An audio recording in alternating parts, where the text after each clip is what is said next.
Assalamualaikum warahmatullahi wabarakatuh. Kami dari kelompok 6 pada kesempatan kali ini akan mempresentasikan hasil dari kerja kelompok kami yang bertemakan basis data, yang mana kami akan memaparkan materi dari pertemuan 1 hingga pertemuan 5. Materi-materi tersebut terdiri dari pengantar basis data, aljabar relasional, model data relasional, entity relationship ataupun ERD, dan analisis kebutuhan.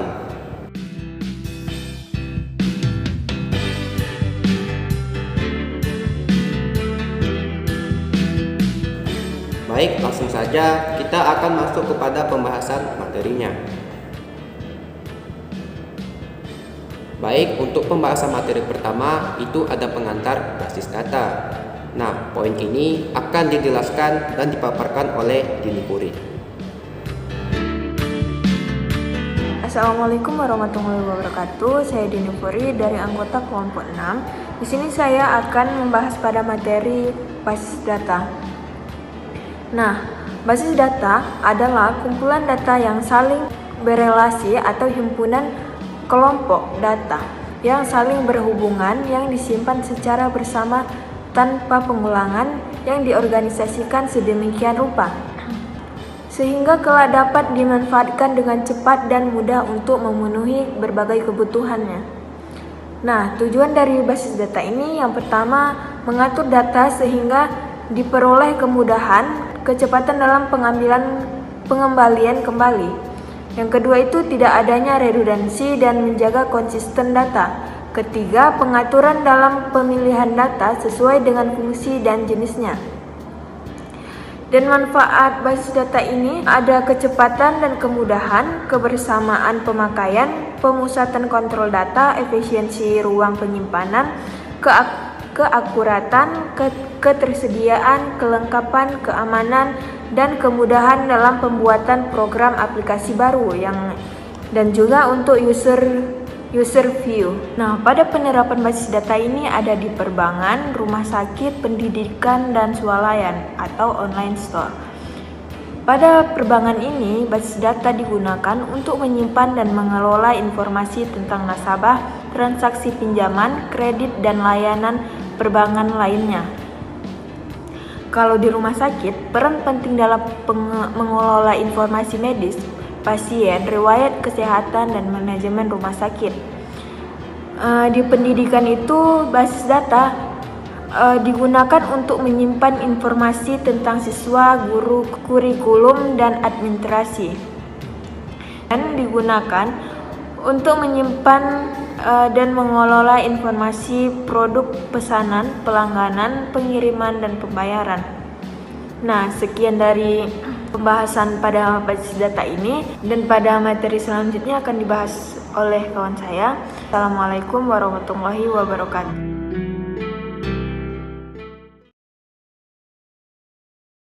Baik, saya akan melanjutkan materinya. Sebelumnya perkenalkan, nama saya Ilma Feria dengan NIM 220590304001. Di sini saya akan melanjutkan yaitu tentang aljabar relasional.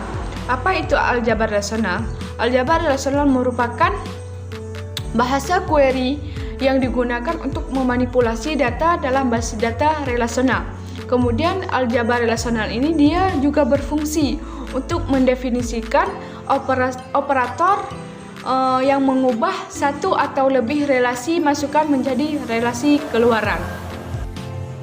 Dalam aljabar relasional, dia juga terdapat operator operasinya atau operator operasi set, yang dimana yaitu ada union, intersection, difference, operator mengubah nama, operator menghapus, projection, selection, operator kombinasi, Cartesian product, joins, dan juga operator lainnya. Kemudian ada duplikat elimination, kemudian ada grouping, kemudian ada adjournment, kemudian ada sorting, kemudian ada outer joins, dan lain sebagainya.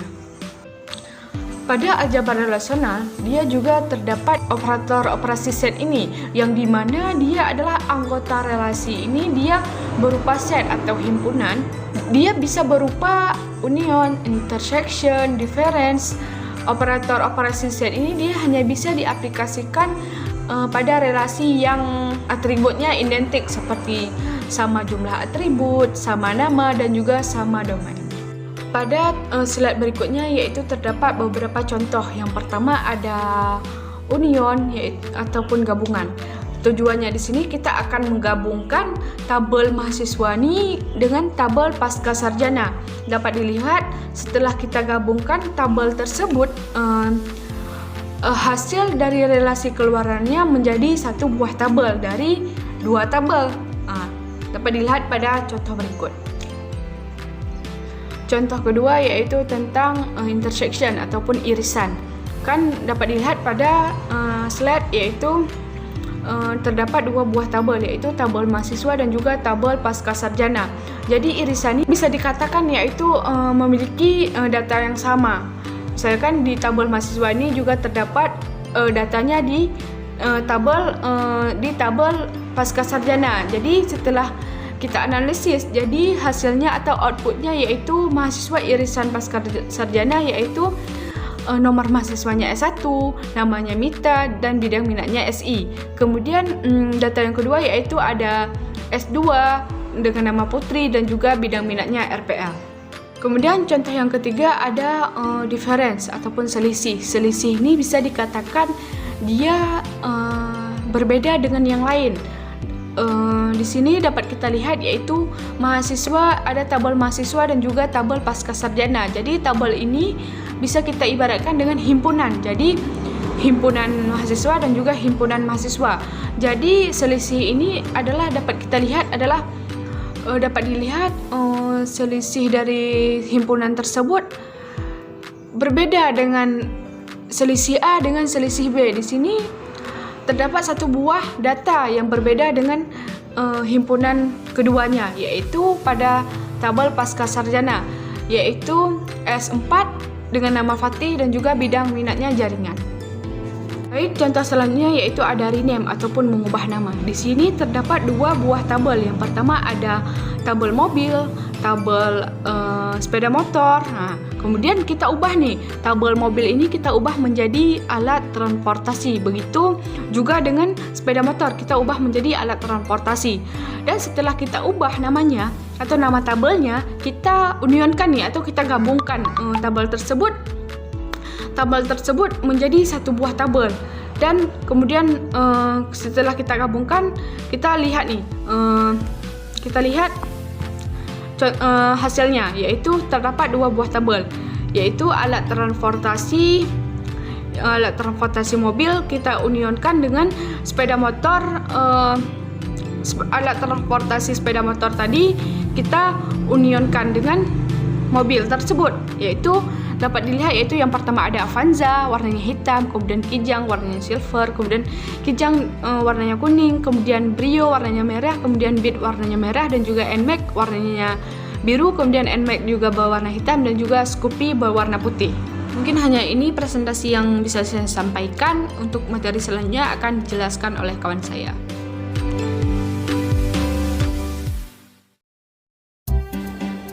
Baik, assalamualaikum warahmatullahi wabarakatuh. Saya M. Ezra Paudi. Di sini saya akan mempresentasikan model data relasional. Nah, sekiranya apa sih itu model data relasional? Model data relasional merupakan suatu model logika basis data yang menggambarkan entitas dan relasi dalam bentuk tabel-tabel yang biasa disebut sebagai relasi. Nah, suatu model basis data yang menggunakan tabel dua dimensi ini terdiri atas beberapa baris dan kolom untuk menggambarkan sebuah file data.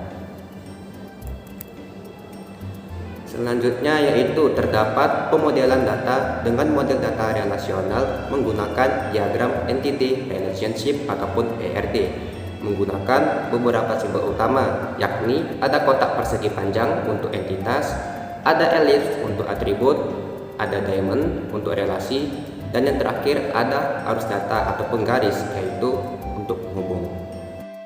Nah, yang pertama untuk entitas itu sendiri merupakan sesuatu yang dapat dikenali secara unik dan memiliki data yang dapat disimpan dalam basis data. Contohnya seperti apa? Seperti mahasiswa ataupun mata kuliah. Nah, yang kedua itu ada atribut. Nah, atribut ini merupakan karakteristik ataupun properti yang dimiliki oleh entitas yang ada. Contohnya seperti untuk entitas mahasiswa, atributnya itu bisa berupa NIM, nama, dan sebagainya.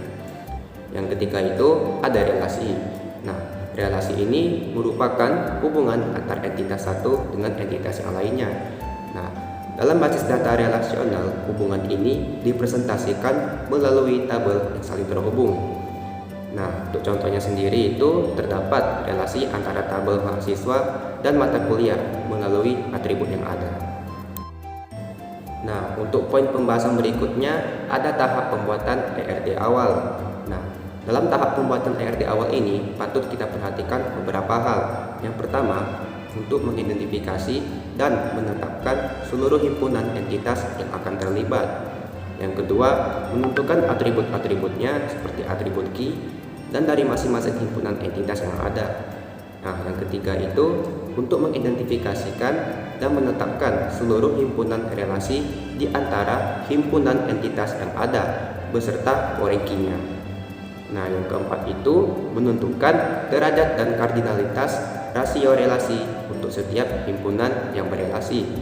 Nah, yang terakhir ada melengkapi himpunan relasi dengan atribut-atribut yang bukan kunci ataupun non-key. Selanjutnya ada pembahasan konvensi penamaan dalam model data relasional. Nah, di sini dapat kita ketahui bersama-sama kita harus menentukan dulu konversi penamaan yang ada. Nah, seperti kita memilih nama. Nah, untuk nama sendiri itu dapat berupa entitas, atribut, dan relasi untuk menggambarkan makna yang ada. Yang kedua, menggunakan nama tunggal untuk entitas. Yang ketiga, gunakan huruf kapital ataupun huruf besar untuk entitas dan relasi. Yang kelima, nama entitas cenderung menggunakan kata benda ataupun kata objek.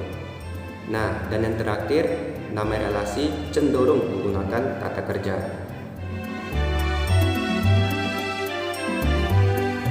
Baik, selanjutnya ada ERD ataupun Entity Relationship Diagram. Nah, sekiranya apa itu ERD? ERD adalah diagram yang digunakan untuk merancang basis data yang menggambarkan hubungan ataupun relasi antar entitas dan entitas yang lainnya yang terdiri dari beberapa atribut. Biasanya ERD ini memiliki beberapa komponen utama, yaitu ada entitas, relasi, dan atribut. Nah, sebagai contoh, di sini ada gambar entitas yaitu berupa objek sepeda motor yang menggambarkan deskripsi dari entitas tersebut terdiri dari beberapa atribut. Nah, untuk atributnya itu ada atribut nomor mesin, nomor plat, serta model dari sepeda motor itu sendiri. Nah, berikutnya yaitu ada varian entitas yang terdiri dari varian entitas lemah dan entitas kuat. Sebagai contoh, di sini ada gambar. Nah, terlihat dari gambar ini ada entitas mahasiswa dan entitas orang tua. Nah, dapat kita lihat bersama-sama di sini mahasiswa dikategorikan sebagai entitas kuat, sedangkan entitas orang tua dikategorikan sebagai entitas lemah. Nah, mengapa demikian? Dikarenakan mahasiswa entitas ini yaitu dia merelasikan dirinya ke entitas orang tua. Jadi pada saat membuat basis data ataupun tabel basis data, mahasiswa ini primary key-nya akan menjadi kunci tamu ataupun foreign key untuk entitas orang tua. Jadi orang tua dia sangat bergantung kepada entitas kuat yang tadi, yaitu entitas mahasiswa. Baik, selanjutnya yaitu ada jenis-jenis atribut. Nah, dalam kajian ERD, atribut itu sendiri jenisnya sangatlah banyak. Nah, apa-apa saja jenisnya? Yaitu ada jenis atribut key, atribut simple, atribut multiverse, atribut komposit, dan atribut deskriptif. Nah, untuk atribut key itu sendiri, atribut key digunakan untuk membedakan data secara unik. Nah, untuk kegunaannya itu sendiri, atribut key ini dapat digunakan dalam bentuk primary key ataupun foreign key. Nah, yang kedua itu ada atribut simple. Atribut simple ini biasanya digunakan dalam bentuk atribut itu bernilai tunggal. Jadi atribut itu tidak bergantung kepada atribut lainnya. Dan yang ketiga yaitu ada atribut multiverse. Nah, atribut ini biasanya memiliki sekelompok nilai yang banyak, berbeda dari atribut simpel tadi yang hanya memiliki nilai yang sifatnya tunggal. Yang keempat yaitu ada atribut komposit. Nah, atribut komposit ini biasanya nilainya masih dapat kita uraikan kembali, yang mana ini dimaksudkan untuk mendetailkan dan merincikan dari atribut tersebut. Selanjutnya yaitu ada atribut deskriptif. Nah, atribut ini biasanya nilainya dihasilkan dari turunan atribut lain. Nah, maksudnya itu atribut ini merupakan turunan dari atribut yang lainnya. Selanjutnya terdapat beberapa gambar jenis-jenis atribut dalam ERD. Nah, untuk contoh gambar pertama yaitu ada contoh gambar atribut key. Sebagai contoh, di sini ada entitas mahasiswa yang terdiri dari beberapa atribut, yaitu ada NIM, nama, jenis kelamin, dan tempat tanggal lahir. Nah, di sini NIM dikategorikan sebagai atribut key. Mengapa demikian? Dikarenakan NIM ini merupakan bentuk data yang unik dari mahasiswa lainnya. Jadi, NIM tersebut tidak dapat disamakan dengan NIM mahasiswa lainnya. Contoh berikutnya yaitu ada gambar atribut simpel. Sebagai contoh, di sini ada entitas laptop yang terdiri dari beberapa atribut. Ada atribut warna, ID laptop, nama merek, dan spesifikasi. Nah, atribut warna, nama merek, serta spesifikasi merupakan jenis atribut simpel, dikarenakan ketiga atribut tersebut memiliki sifat yang tunggal. Selanjutnya ada contoh dari atribut multi-value. Sebagai contoh, di sini ada entitas dosen yang memiliki beberapa atribut. Ada atribut gelar, nama, tempat tanggal lahir, dan NIDN. Nah, dapat kita lihat bersama-sama di sini atribut gelar dikategorikan sebagai atribut multi-value, dikarenakan atribut gelar ini dari dosen satu dengan dosen lainnya itu gelarnya berbeda-beda. Berikutnya ada contoh dari gambar atribut komposit. Di sini ada entitas mahasiswa, terdapat dari beberapa atribut. Ada atribut nama dan tempat tanggal lahir. Nah, sempat saya singgung sebelumnya dan sudah saya jelaskan, atribut komposit itu merupakan nilainya dapat kita uraikan kembali. Jadi di sini dapat kita lihat bersama-sama ada atribut nama depan dan atribut nama belakang. Nah, kedua atribut tersebut merupakan penguraian dari atribut utama, yaitu atribut nama. Dan yang terakhir terdapat contoh dari atribut deklarasi. Sebagai contoh, di sini dapat kita lihat bersama-sama ada entitas mahasiswa yang memiliki beberapa atribut. Ada atribut tanggal lahir, umur, dan nama.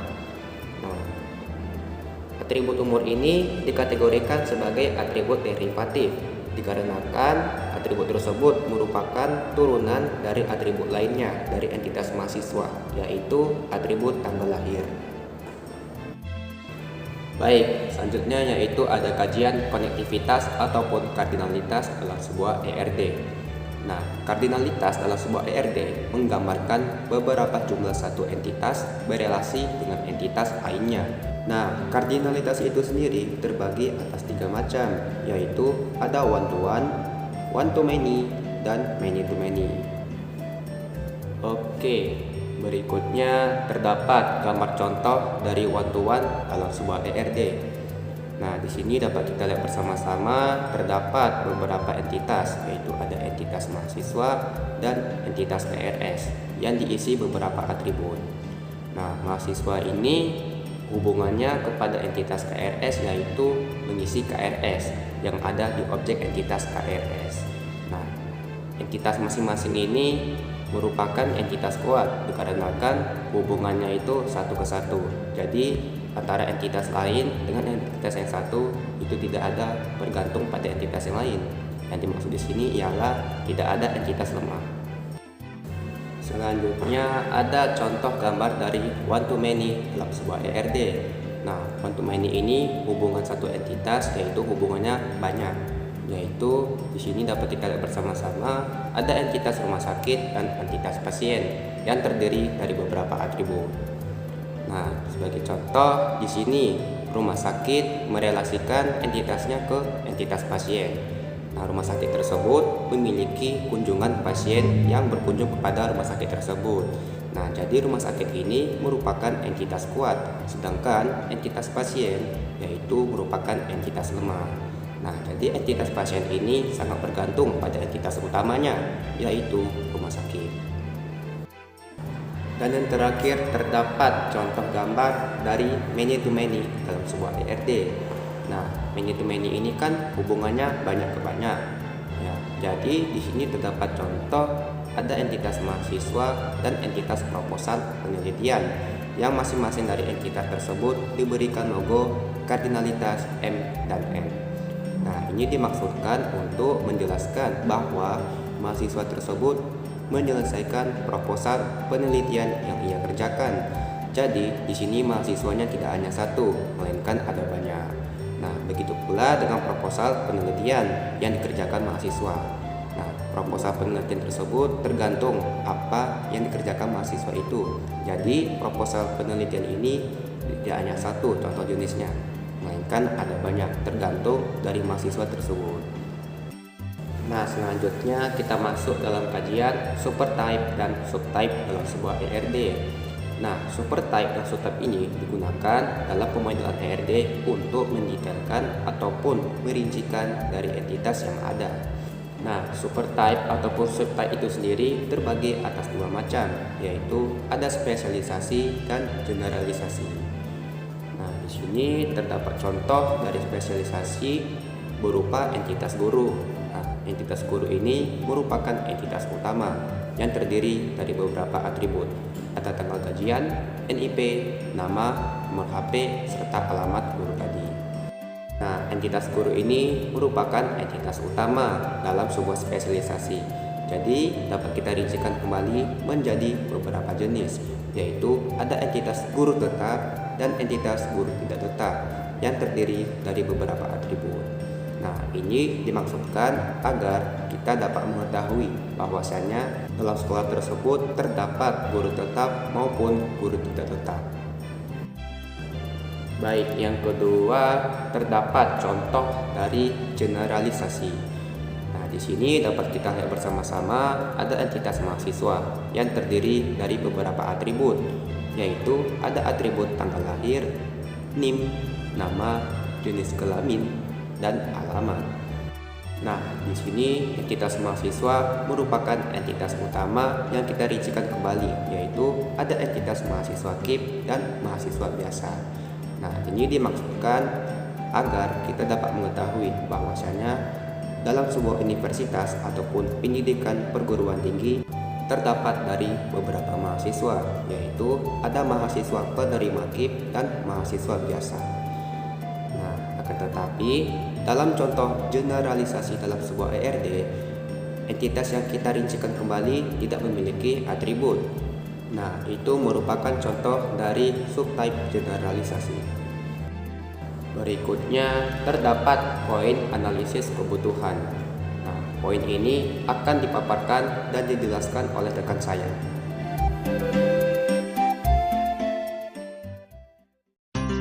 Assalamualaikum warahmatullahi wabarakatuh. Perkenalkan, nama saya Teguh Fajar TI. Di sini saya akan mempresentasikan materi tentang analisis keperluan dan modelan data konseptual. Yang pertama, rekrutmen analisis atau analisis keperluan adalah tahapan awal yang penting untuk memahami dan menentukan kebutuhan pengguna atau sistem terhadap data yang akan dikelola. Dalam proses ini, analisis berkomunikasi dengan pengguna atau stakeholder untuk mengidentifikasi apa saja yang diperlukan agar database dapat mendukung operasional atau tujuan bisnis dengan efektif. Kemudian, tujuan dari rekrutmen analisis sendiri untuk memastikan bahwa basis data dapat memenuhi kebutuhan pengguna dalam hal data, informasi, transaksi, performa, dan keamanan. Selanjutnya ada pemodelan data konseptual. Pemodelan data konseptual adalah tahap awal dalam proses desain basis data yang fokus pada representasi abstrak dari struktur data tanpa memperhatikan implementasi teknis. Model ini menggambarkan entitas, atribut, dan relasi di antara entitas tersebut yang relevan dengan kebutuhan bisnis.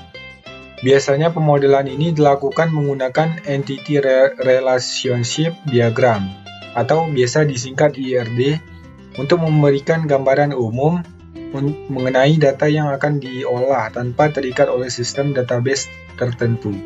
Selain entitas, atribut, dan relasi, ada beberapa hal yang harus diperhatikan dalam pemodelan data konseptual.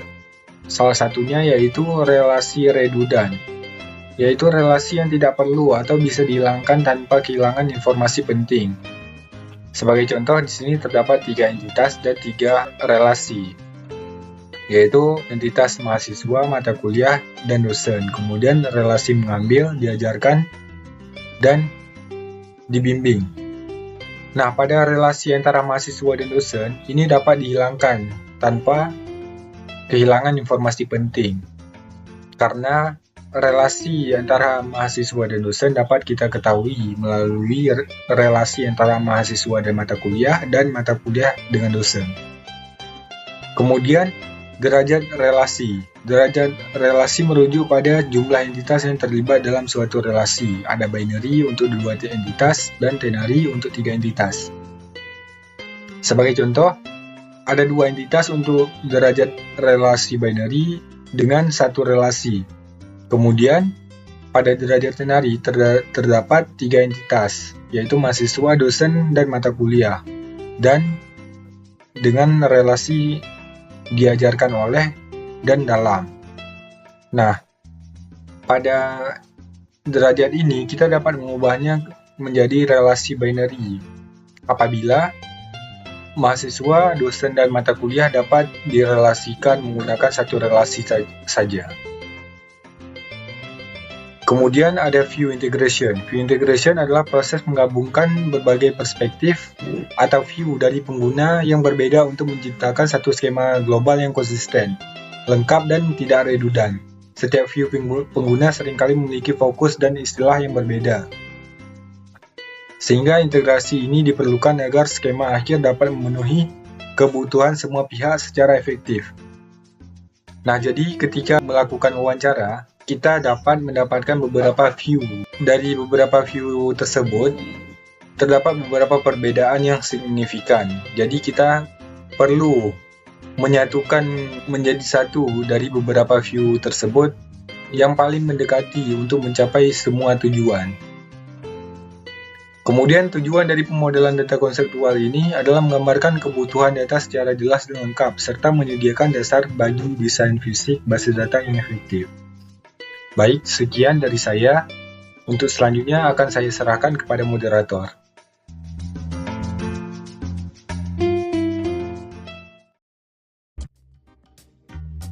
Baik, cukup sekian dari presentasi kami. Ini saja yang dapat kami sampaikan, dan saya ingin mengucapkan terima kasih kepada rekan-rekan yang sudah berpartisipasi dalam presentasi kali ini. Saya akhiri. Wassalamualaikum warahmatullahi wabarakatuh.